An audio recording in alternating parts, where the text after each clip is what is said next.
you for sharing your experience. Thank you. Zain? Yeah, just give me a second. I think mic is on. Right.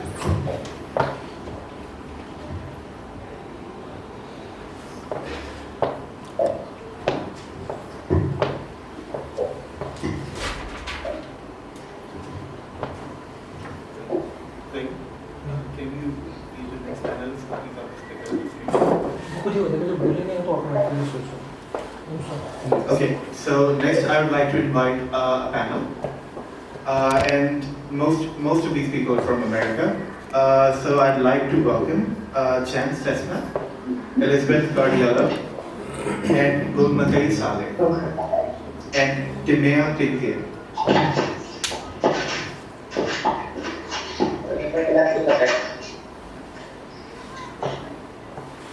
Okay, welcome to IO. Can you hear me? Hello? Hello, yeah, can you hear me?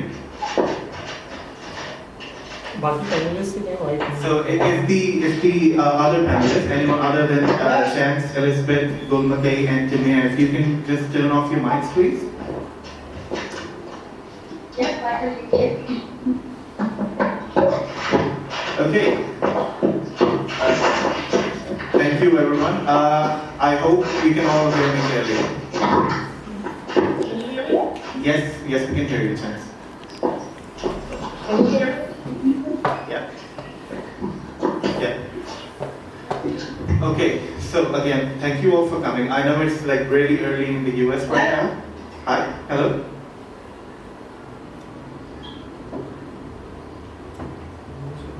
So the connection seems like it may be working out.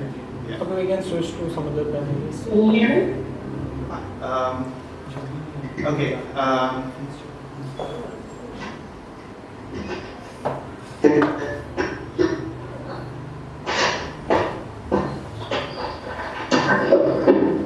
Just a moment, please. Chance को सिर्फ Okay, you can.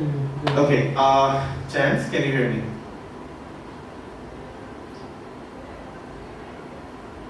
हमें switch करना पड़ेगा किसी और panelist की तरफ. Right. I think it's on mute though. Oh, Chance is muted. Yeah. Chance, can you unmute yourself, please? She cannot. Okay, I'm sorry about that. So let's move on to the other panelists. Elizabeth, Gulmatai, and Timea, are you with us? Yeah. Or I. Okay, Timea. And Yes, I'm here. perfect. That's great. So we'll move on. Okay, again, thank you so much for the American panelists who are here. I know it's very early in the morning. Did you have nothing better to do than promote world peace this early in the morning, or? So, right.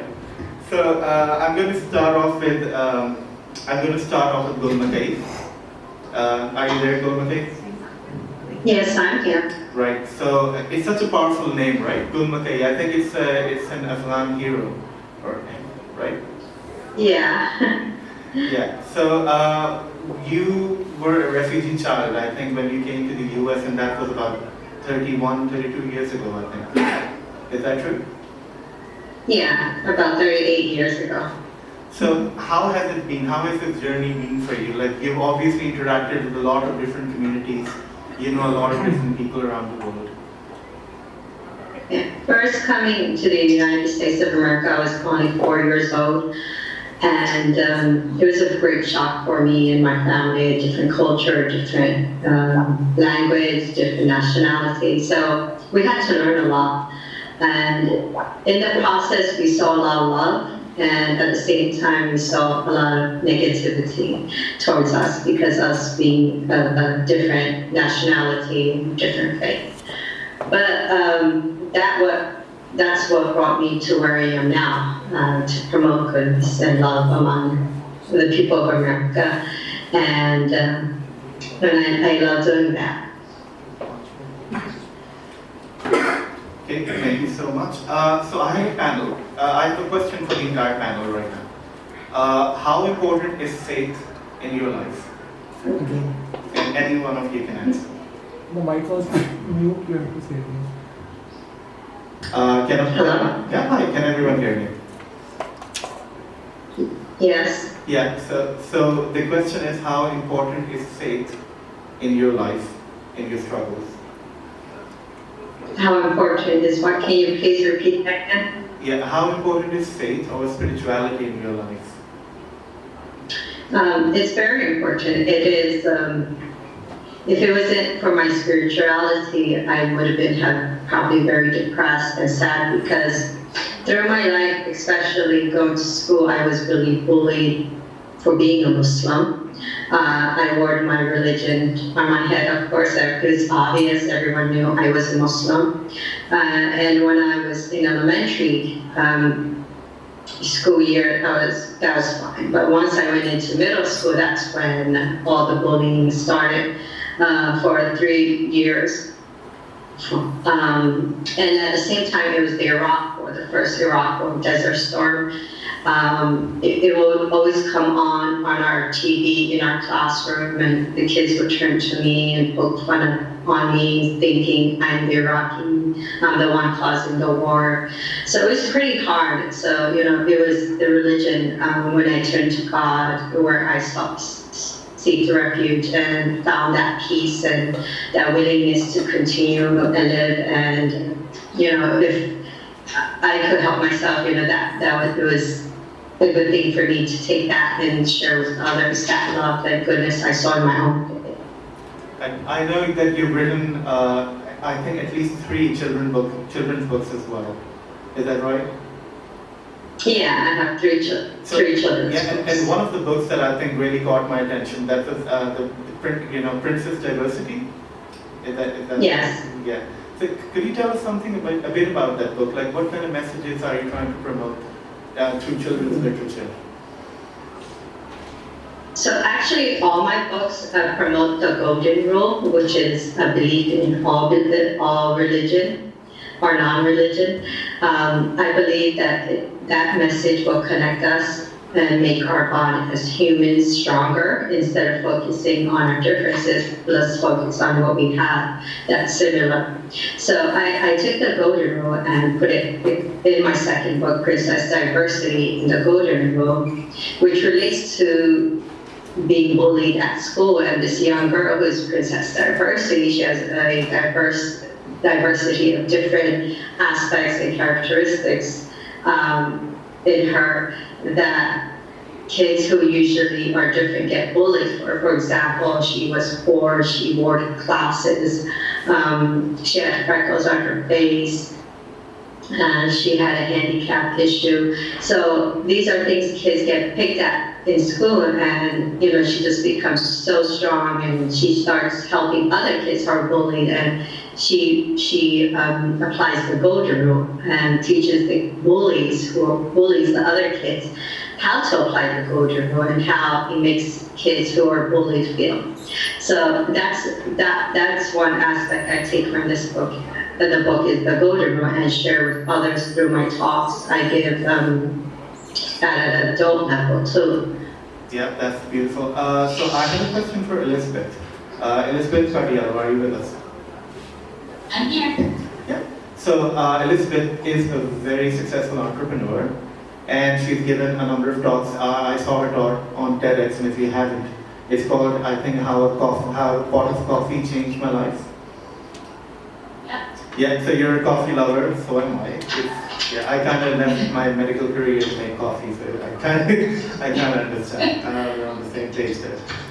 So, can you tell us a bit about yourself, and have you interacted much with members of other communities, particularly religious communities, minorities, and how has your interaction been with them?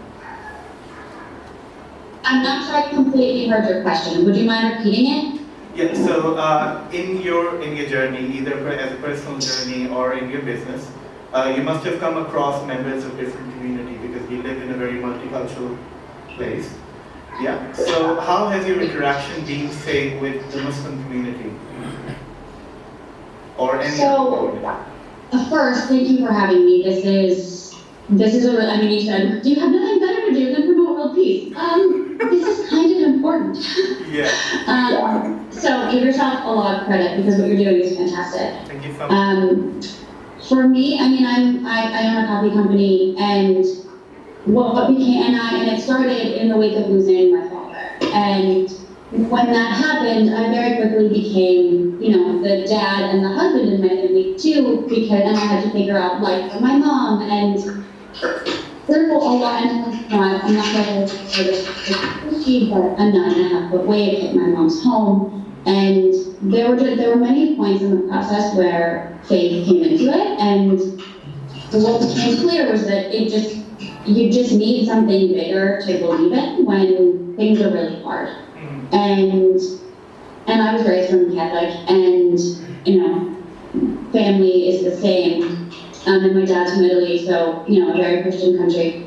And what was interesting is that this coffee company started, and I started really connecting to the people that adopted the United Coffee Pot and that drank our coffee in the morning. And it became really clear that your rituals and your traditions are the thing that is really a secure base for you. And that thing that you do every day, whether it's, you know, pray or meditate or have your coffee, whatever it looks like, that sacred time is, for me, it's an honor to be part of that. So I think I started really deepening in what is this, what could this be in a much broader sense. And when you think about coffee, it's something that I feel like I got really lucky. I played soccer or football when I was a kid. And now I'm in coffee, and those are two things that a lot of the world really deeply understands and cares about. And it's not something like, you know, baseball that is in the U.S. but isn't the most popular thing in other places.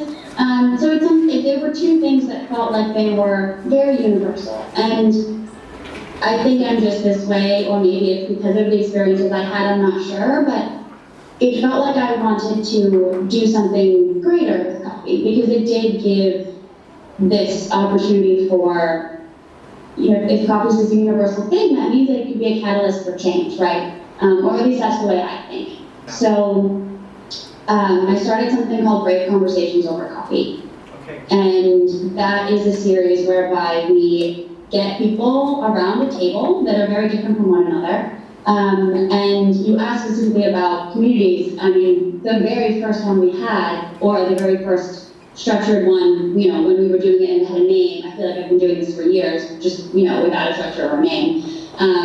The very first one was actually with 9/11 survivors, first responders, the Muslim community, and students. And it was one of the most beautiful conversations I've ever gotten to witness. And over coffee, we got to be brave and share, you know, something hard that we've been through that's made us stronger. And yes, there were Muslims, and yes, there were people that had been seeking asylum in the U.S. that just got out of essentially detainment camp, waiting for their, you know, to be given, to be able to live here. And there were also students who weren't alive during some of this stuff that people were referencing, and there was someone who, you know, walked down a bunch of the stairs in the towers, and we all just came together and saw how much the human experience asks us to hold, and how if we can do it together, holding hands, we all really are taking action, ideally in love and not in fear. And when we're in fear is when we feel like we start to not like each other and we start to blame. And I think a lot of Brave Conversations Over Coffee, I think part of my goal is a lot of the time we tie up our self-concept and the way that we think of ourselves in, well, I hope that I'm good. And if you're very different from me and you're good, that must mean you're bad. So, wait, no, I must think you're bad so that I can retain my goodness. And that's just so wrong. And when you start to have these much deeper, much braver conversations, and coffee, you know, makes it easy for people to come to the table, you can untangle that, and it's really beautiful. Yeah, I can relate to that. Thank you so much. So I'm just going to turn to Timea for a bit. Timea, are you there? Timea? Yes, I am here. Yeah, hi. So Timea is